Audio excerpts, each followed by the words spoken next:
Bismillahirrahmanirrahim. Assalamualaikum warahmatullahi wabarakatuh. Selamat pagi anak-anak. Bagaimana kabarnya?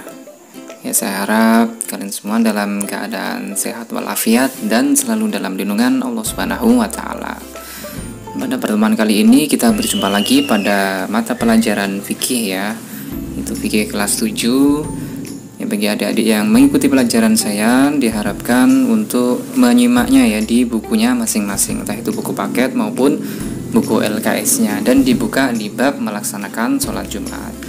Baik, langsung saja kita memasuki ke pembahasannya di sini. Namun sebelum kita memulainya, mari kita membaca basmalah bersama-sama supaya pertemuan kita pada hari ini bisa lebih barokah. Bismillahirrahmanirrahim.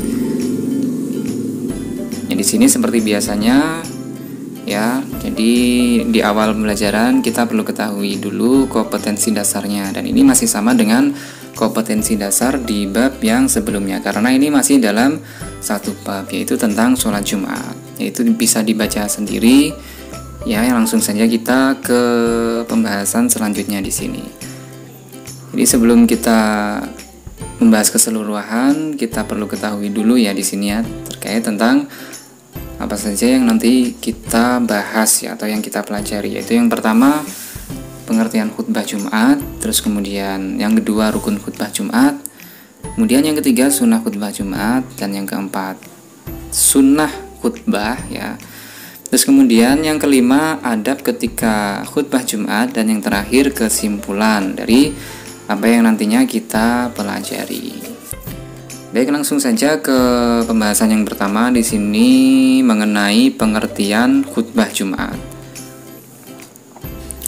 Jadi khutbah Jumat itu apa? Di sini khutbah Jumat itu adalah ceramah tentang ajaran Islam yang menjadi rangkaian dari sholat Jumat dan dilaksanakan sebelum sholat Jumat dimulai.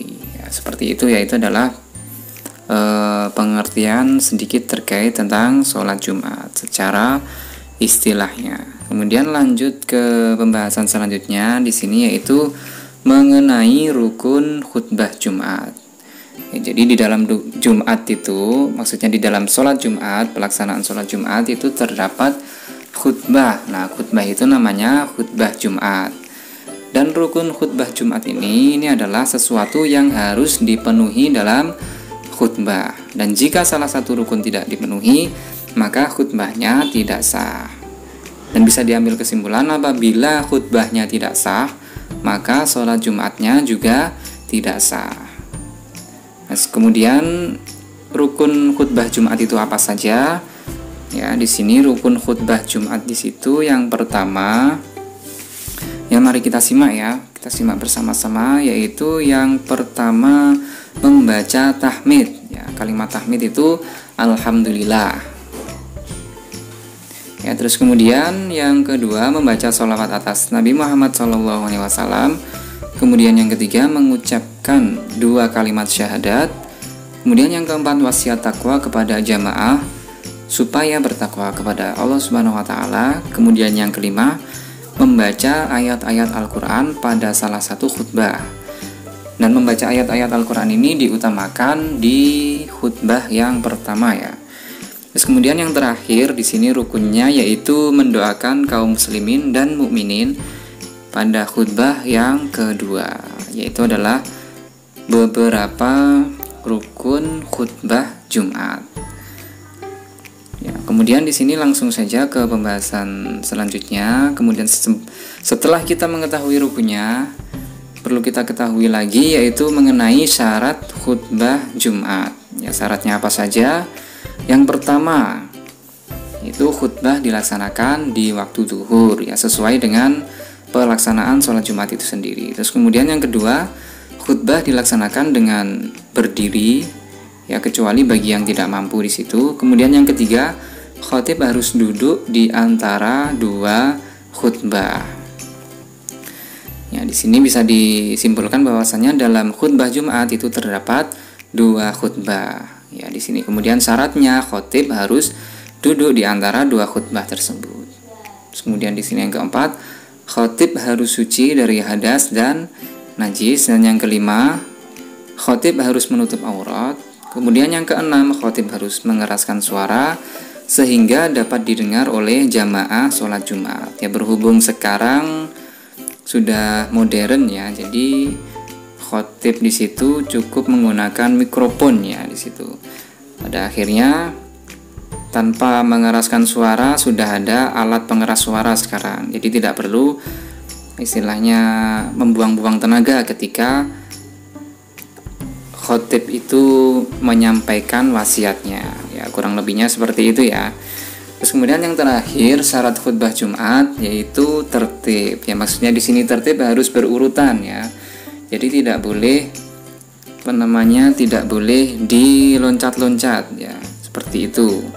Itu adalah maksud dari tertib dari syarat khutbah Jumat. Kemudian pembahasan selanjutnya pada materi hari ini yaitu membahas mengenai sunnah khutbah. Ya, sunnah khutbah itu yang pertama yaitu khutbah dilaksanakan di atas mimbar. Ya, maksudnya mimbar di sini sebagai pembeda ya antara makmum dan yang pembeda antara makmum dan khatib ya di situ ya. Khatib itu adalah yang khutbah nantinya. Jadi bisa disimpulkan bahwasanya posisi khatib ketika menyampaikan khutbah itu harus lebih tinggi dibandingkan jamaahnya. Terus kemudian yang kedua, memberi salam pada awal khutbah pertama sebelum muazin mengumandangkan azan. Kemudian yang ketiga, duduk sejenak setelah salam. Kemudian yang selanjutnya di sini khutbah disampaikan dengan kalimat yang fasih, jelas dan mudah dipahami. Itu ya perlu diperhatikan ya.